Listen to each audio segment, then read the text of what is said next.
Hello, everyone. I hope you all are doing good.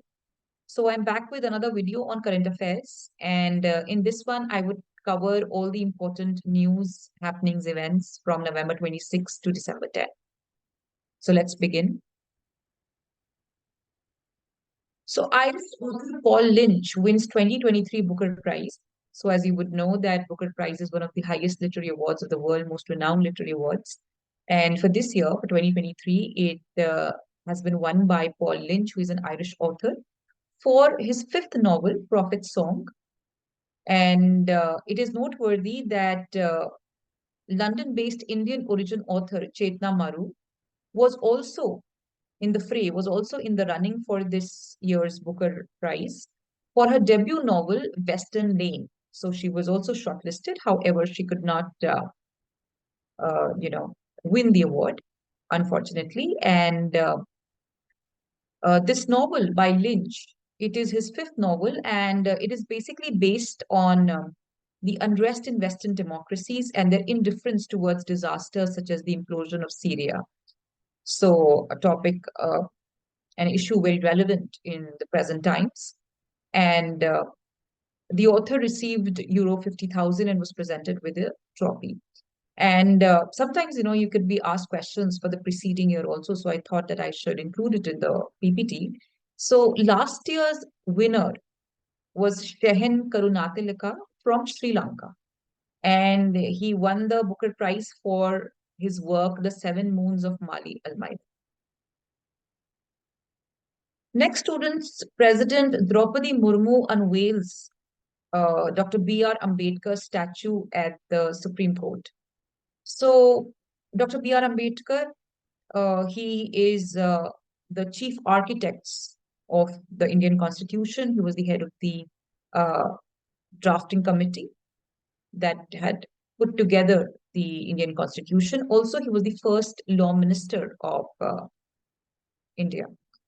So, given that his statue was placed in the premises of Supreme Court, and it was unveiled by President Draupadi Murmu. And this was done on the occasion of the Constitution Day. So since 2015, November 26 has been dedicated to Constitution Day, marking the historic adoption of the Constitution of India by the Constituent Assembly in 1949. So very important that it is important for you to know that the Constitution of India was adopted on 26 November 1949. However, it came into force on the 26th January 1950. That means it was uh, put to, practice or implementation on January 26, 1950. However, it was adopted as the Constitution on November 26, 1949. So this date is also very important, and it is on this day that India celebrates Constitution Day, right? So, and it was on this day that President Draupadi Murmu unveiled Dr. B.R. Ambedkar's statue at the Supreme Court. Next, students, Henry Kissinger, Nobel Peace Prize winner, passed away.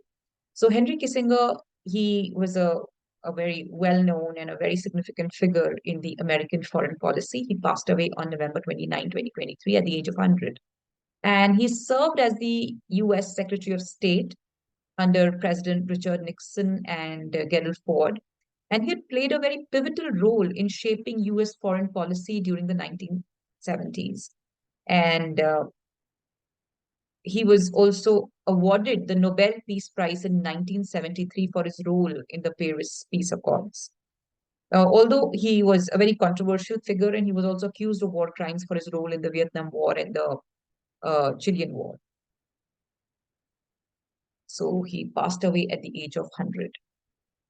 Next, students, Foxcon's $1.5 billion investment sparks technological boom in India. So, in a significant move that signals a shift away from China, Foxconn Technology, which is a major Apple supplier, it has unveiled plans to invest more than $1.5 billion in India.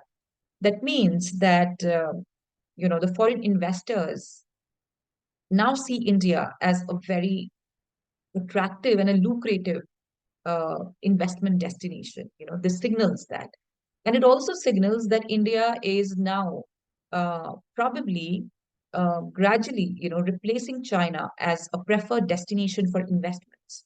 So this this investment, the Foxconn investment, it caters to Foxconn's operational needs and marks a pivotal moment in the tech industry. And it already has some ongoing projects in Karnataka and Telangana. So this is not the first time that Foxconn is investing in India. However, this is like a huge investment.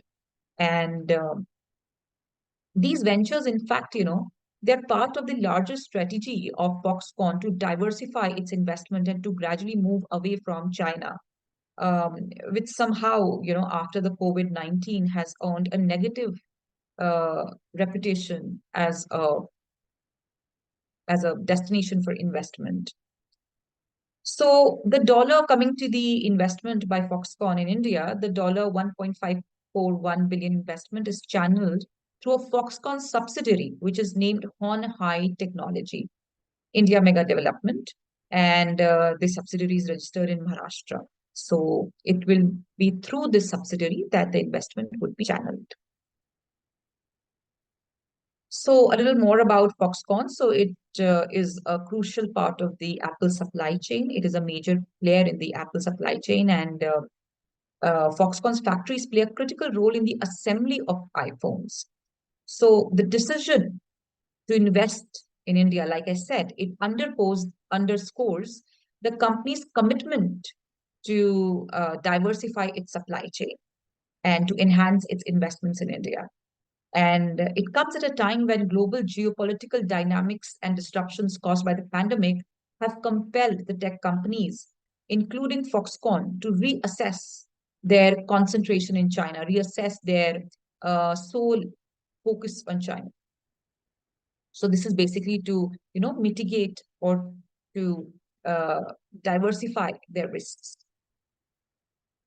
Next, students, Nirmala Sitaraman, our finance minister, and three other Indian secured spots on Forbes' world's 100 most powerful women of 2023. So, Union Finance Minister Nirmala Sitaraman, HCL Corporation Chairperson Roshni Nadar Malhotra, and Steel Authority of India Chairperson Soma Mondal, and Biocon Executive Chairperson Kiran Mazumdar-Shaw, they have earned positions on the prestigious Forbes World's 100 Most Powerful Women. So 4 Indian women have gone on to make their presence in the Forbes World's 100 Most Powerful Women. One is the Finance Minister, Nirmala Sitaraman. Then Roshni Nadar, she is the chairperson of HCL company. Then the chairperson of SAIL, Steel Authority of India, Soma Mondal, and of course, Biocon Executive Chairperson Kiran Mazumdar. And talking about Nirmala Sitaraman, she's she's first ever India's full-time finance minister, and this year she achieved her best ranking at number 32, and this was her 5th consecutive appearance on the list.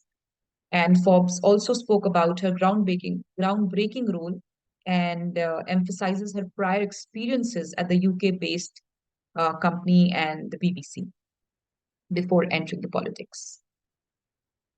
Indian origin novelist Mea Chand received Singapore's highest arts award. So Singapore recently bestowed its prestigious cultural medallion on 3 distinguished individuals, recognizing their artistic excellence and significant contribution to the nation's to the nation's art and culture. So one of them is Mea Chand, who is an 81-year-old Indian origin writer.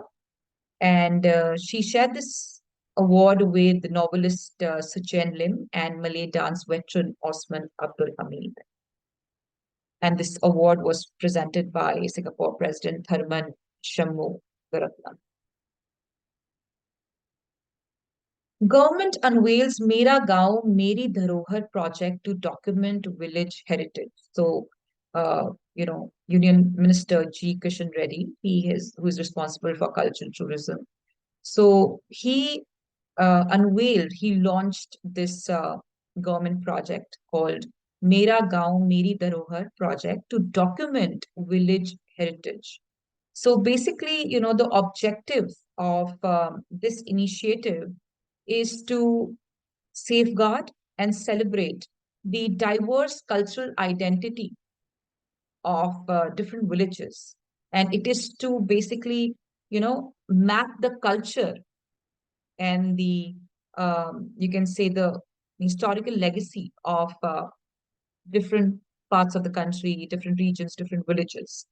And it is to make the wealth of information and not just document and map, but also make this information available to, both the real-time visitors and the virtual visitors. So this information is going to be available online also.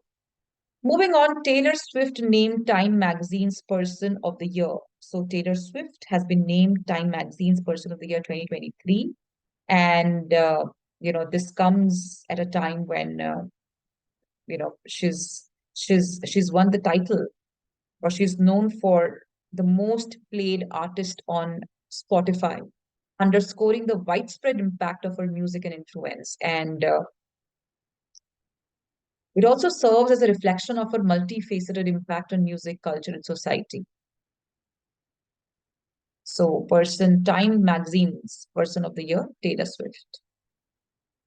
Moving on, Gujarat's Garba dance enters UNESCO's Intangible Cultural Heritage List. So basically, UNESCO, it has this whole network of intangible cultural heritage practices and this entire list. And Gujarat's Garba dance has entered this list. So basically, intangible cultural heritage is, you know, uh, it's a basically, you can say that it refers to all the cultural practices which or different forms of cultural practices which are intangible in nature, and they are passed on from generation to generation.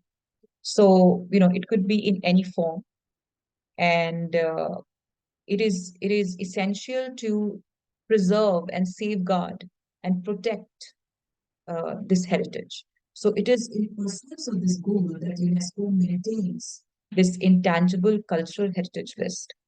And the announcement was made by Gujarat Chief Minister Bhupendra Patel that vibrant and culturally significant Garba dance has been officially recognized by UNESCO, uh, earning a coveted spot on the representative list of the intangible cultural heritage of humanity. And we all know about the Garba dance. It is deeply rooted in the cultural fabric of Gujarat and has been a symbol of devotion to Goddess Mother during the Navratri festival. So it is a proud moment for India. Moving on, ISRO unveils ExpoSat, India's pioneering X-ray polarimeter satellite. So ISRO, Indian Space Research Organization, it had recently announced its ambitious plan to launch the country's first ever X-ray polarimeter satellite. So basically, here they would study the uh, you know X-ray X-rays being emitted from the astronomical sources. And it aims to delve into the polarization of intense X-ray sources and introducing a novel dimension of X-ray astronomy. And so basically, ISRO, this is the latest mission of ISRO, and it recently unveiled this mission. Moving on, students, the Central Pollution Control Board, CPCB, has released data on the air quality of 242 cities across India. And what it says is that air pollution in northern India is a matter of serious concern. And northern India, which has been battling the problem of air pollution for the past few weeks, with with several cities experiencing very poor air quality. So, in line with that, CPCB has raised concern about the pollution, particularly in northern India. And it says that the pollution crisis has been particularly severe in Bihar, Rajasthan, and Haryana. And with cities such as Begusarai, Bahadurgarh, and Dholpur recording air quality index AQI levels above 370. And the top 10, it also released the list of top 10 polluted cities across India. So these are, Delhi, Angul, Faridabad, Bikaner, Bhiwadi, Ara, Sonipat, Noida, so that entire UP Punjab belt, where we all know that pollution worsens during winter because of the stubble burning. So, and this is, of course, it says that the primary cause of air pollution in northern India is a combination of factors. One is agricultural burning, as I pointed out, but also vehicular emissions and industrial emissions. And this is basically they measure it. They measure the particulate matter levels, PM 2.5 particularly, and because they are, it is a major. It leads to major health hazard. So of all the pollutants, it is this particular pollutant which is, which has the worst impact on health.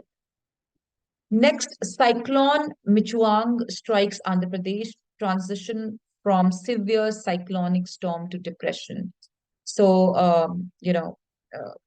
Cyclone Michuang, initially a severe cyclonic storm, it made a landfall on the south coast of Andhra Pradesh, but then it took the shape, or it transformed into a super cyclone.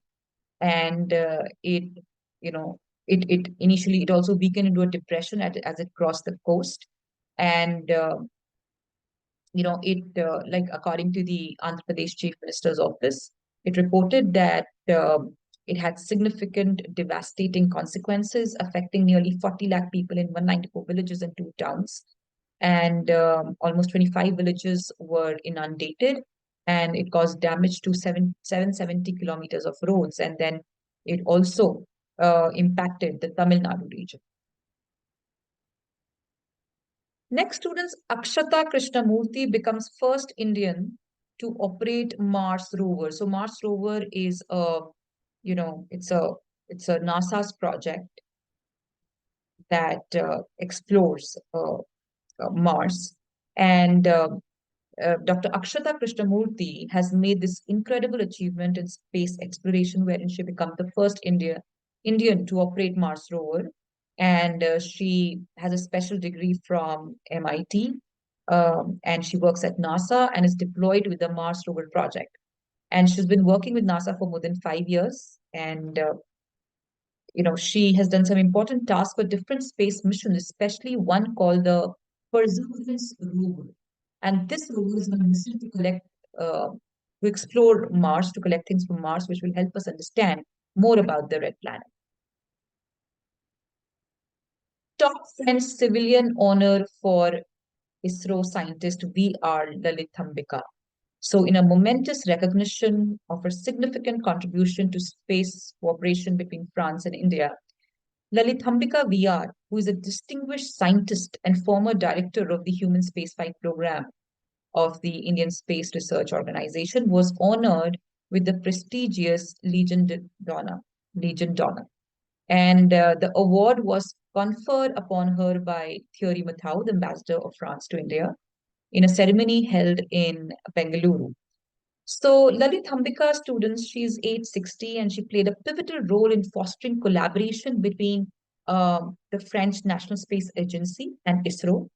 And she's received acclaim for her instrumental role in the signing of the first joint agreement in 2018, focusing on human space flight, especially in the field of space medicine. And the Indo-French partnership took a significant stride under her leadership.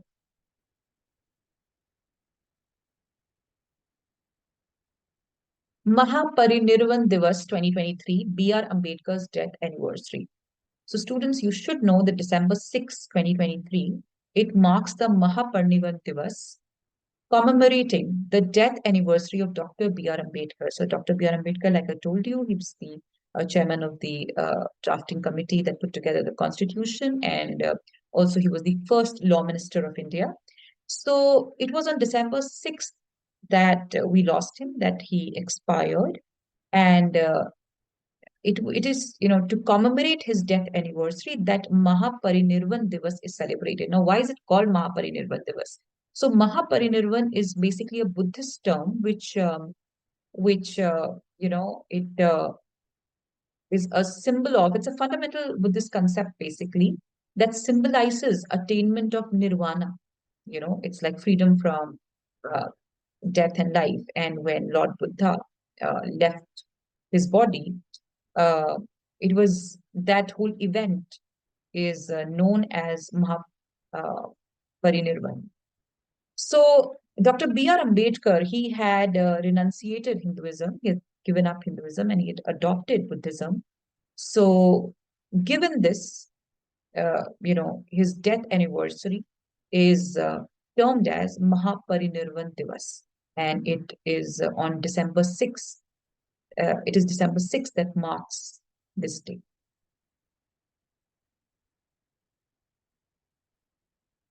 Last but not the least, students, Angkor Wat becomes the eighth wonder of the world. So we now have eight wonder, and it is Angkor Wat of Cambodia, and it earned the prestigious title of the eighth wonder of the world, surpassing Italy's Pompeii. And this it is a UNESCO World Heritage Site, and it is not only the largest religious structure in the world. So please remember, Angkor Wat is the largest religious structure in the world, but it is also a testament to the architectural brilliance and cultural significance. And it is an expansive temple complex which spans approximately 500 acres, and it is the largest religious monument in the world. It was constructed in the 12th century by King Surya Varman II, and it is dedicated to Hindu deity Vishnu. And over time, however, it transformed into a major Buddhist temple, and it basically reflected the transition of Cambodia also from Hinduism to Buddhism. And the site is renowned for its statue of eight-armed Vishnu, revered as a protecting deity by the locals. So it is now the eighth wonder of the world. So that's all from my side, students. I would see you next week with another video. Thank you so much.